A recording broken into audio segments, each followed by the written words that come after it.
Olá! Tudo bem com vocês? Espero que sim. Hoje vamos estudar sobre a análise morfológica das palavras. Mas, o que é uma análise morfológica? Fiquem tranquilos que eu explico. Análise morfológica de uma palavra é o processo de análise da forma das palavras. O termo morfologia significa morfo é igual a forma, mais logia igual estudo. Ou seja, é o estudo da forma das palavras. A análise morfológica estuda as estruturas das palavras, processos de formação das palavras e, finalmente, as classes das palavras. Neste vídeo vamos explicar apenas como se estruturam as palavras. Bom, as menores unidades significativas que entram na constituição de uma palavra são chamados de morfemas. A palavra morfema é formada pela junção de morf, que é igual a forma, e o sufixo ema, que é de origem grega, usado para formar neologismos, mas que em geral significa unidade mínima de algo. Logo, morfema significa menor unidade significativa que entra na constituição de uma palavra. Alguns gramáticos chamam os morfemas de elementos mórficos. Não tem problema, pois as duas nomenclaturas são aceitas. Podemos continuar com a explicação? Existem dois grupos de morfemas: morfemas lexicais e morfemas gramaticais.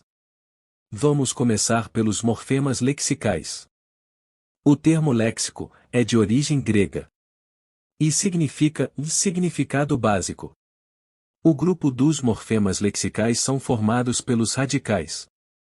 Radical é a parte da palavra que contém o significado básico dela. É importante destacar que o radical está ligado a elementos extralinguísticos. Vou dar um exemplo.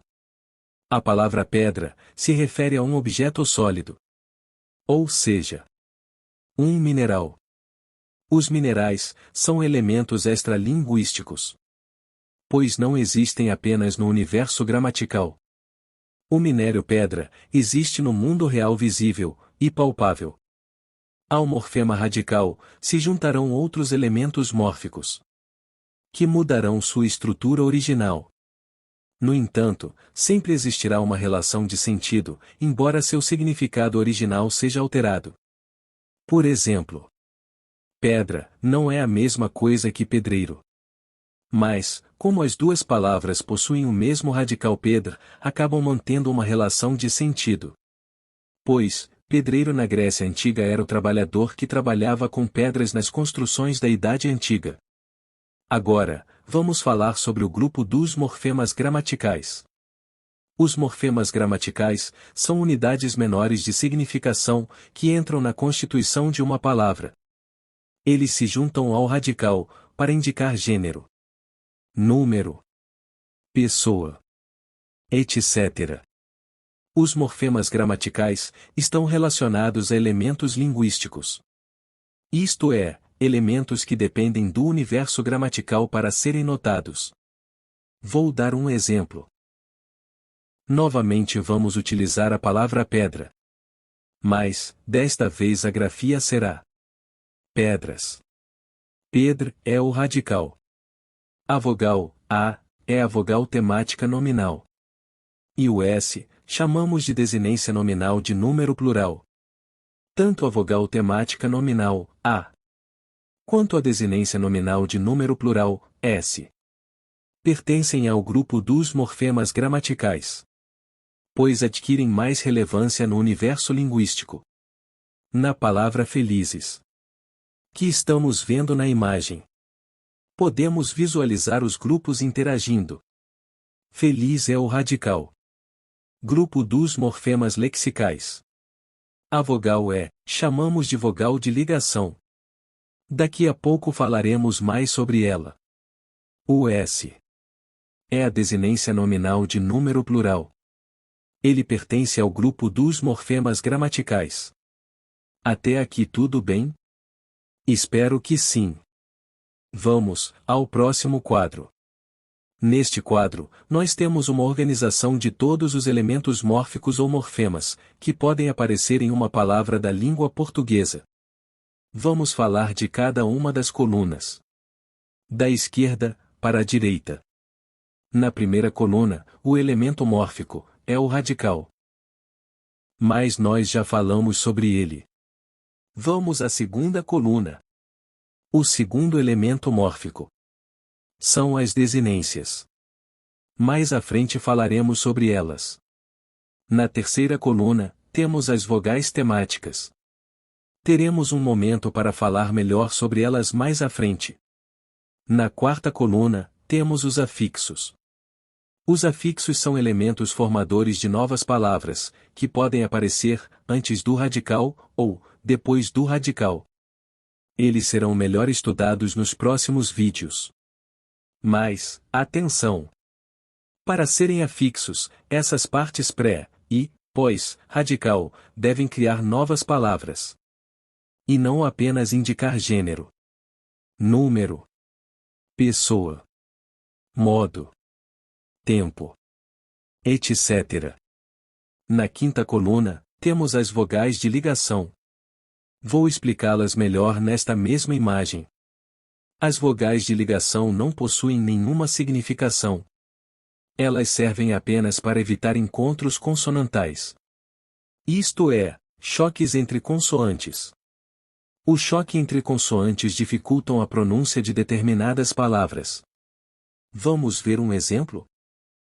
A palavra barbaridade é formada pelo radical barbar, de bárbaro, mais o sufixo dade, termo oriundo do latim, que dá a ideia de estado ou qualidade.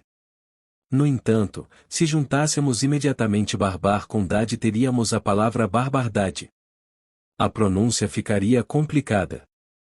Para evitarmos esse encontro consonantal desagradável, foi inserida a vogal de ligação, i, entre o barbar e o dade, sem nenhum significado importante. O resultado é a palavra barbaridade. O mesmo processo se repete nas palavras gasômetro e auriverde. Na sexta e última coluna, temos as consoantes de ligação. A utilização das consoantes é motivada para evitar não um choque entre vogais, mas o surgimento de hiatos. Como assim? Calma que já vou explicar. Vamos utilizar o termo chaleira. Chaleira é uma palavra que surgiu a partir do radical chá, mais o sufixo eira. Chá é uma palavra de origem asiática, que significa planta infundida. Isto é, cozida. Já o sufixo eira, do latim, significa espaço, lugar. Podemos traduzir como lugar onde encontramos o chá. Mas, enquanto a consoante de ligação, bom, neste exemplo, é o EL, localizado entre chá e eira. Porque se não colocássemos a consoante nesse espaço, teríamos a palavra chaeira. A pronúncia correria o risco de, em um futuro próximo, ser pronunciado cheira. Esse é um dos dilemas dos hiatos. O termo cafeteira segue o mesmo roteiro de chaleira. Agora, como eu havia prometido, vou explicar melhor sobre as desinências nominais e desinências verbais.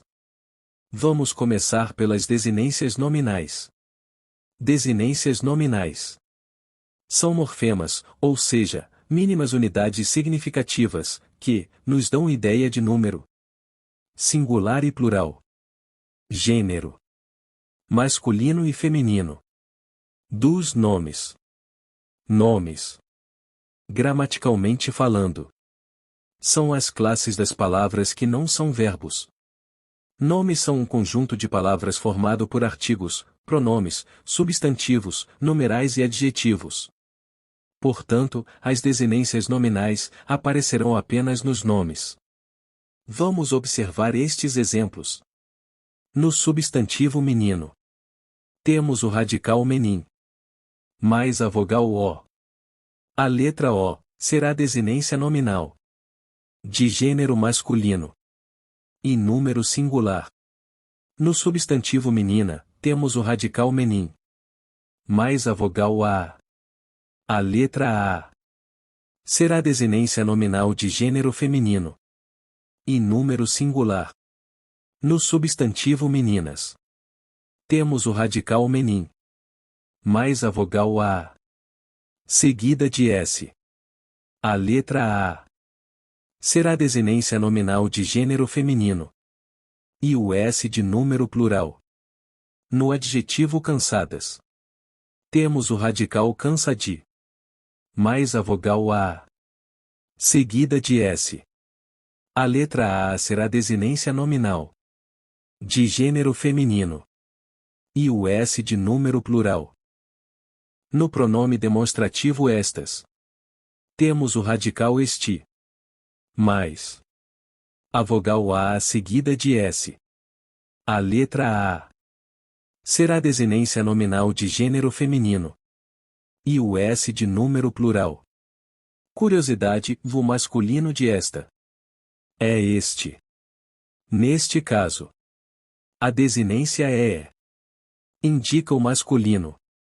E não a desinência o.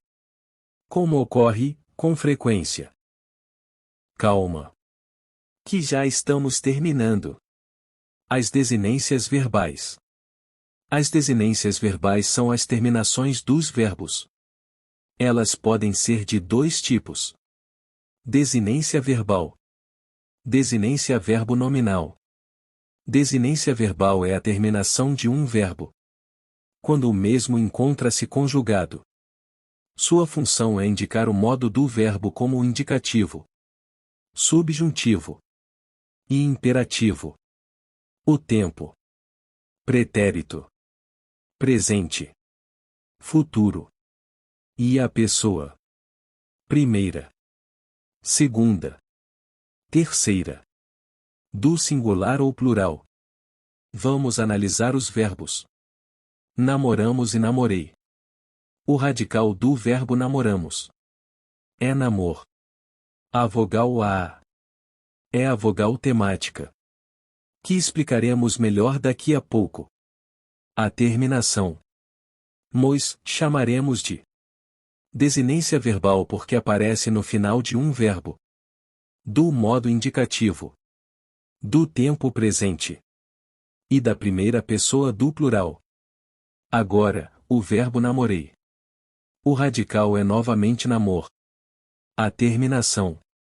Ei. Chamaremos de desinência verbal porque aparece no final de um verbo. Do modo indicativo. Do tempo pretérito perfeito. E da primeira pessoa do singular. Ufa! Espero que tenha ficado claro. Agora, vamos à última parte de nossa explicação. Vogal temática. Existem dois grupos de vogais temáticas. Vogais temáticas nominais. E vogais temáticas verbais. Vamos começar pelas vogais temáticas nominais. Os nomes. Substantivos. Adjetivos. Pronomes. Etc. Isto é, as palavras que não são verbos. Quando forem uniformes. Ou seja, possuírem apenas uma forma. Para o gênero masculino e feminino. Terminarão em uma destas vogais. A, E, O.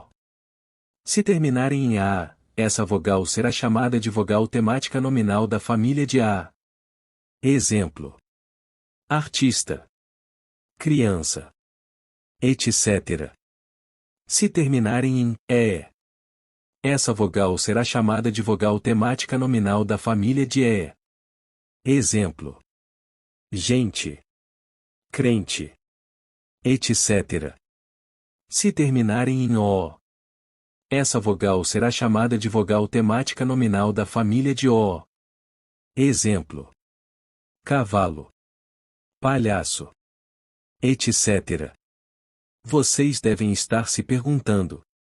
Cadê as palavras terminadas em consoantes como jornal?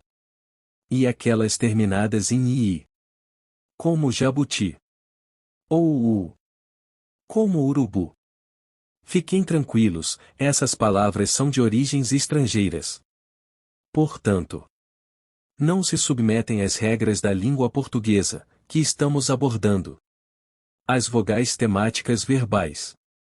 Os verbos no infinitivo possuem 3 terminações possíveis: ar, ir. Os verbos em AR são chamados de verbos de primeira conjugação. Os verbos em ER são chamados de verbos de segunda conjugação. Os verbos em IR são chamados de verbos de terceira conjugação. Portanto, se na estrutura de um verbo, independente dele estar conjugado ou não, após o radical, se você verificar a ocorrência do a, ou i, você deverá classificá-lo como sendo de primeira, segunda ou terceira conjugação.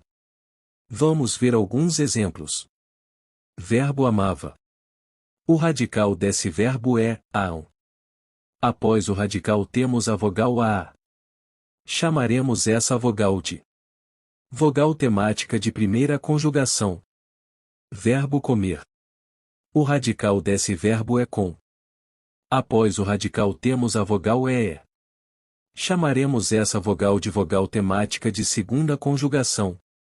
Verbo fugirmos. O radical desse verbo é fug. Após o radical temos a vogal i. Chamaremos essa vogal de vogal temática de terceira conjugação. Caso o verbo seja namorei, o radical será namor. A terminação ei é uma desinência. Mas, cadê a vogal temática verbal? Nesse caso, o verbo será atemático. Isto é, não possui vogal temática verbal. Nossa! Finalmente terminamos. Espero que tenham gostado. Não se esqueçam de se inscreverem, acionar o sininho e deixar um like. Se for possível, compartilhem porque vem aí mais vídeos como este. Tenham todos uma ótima prova.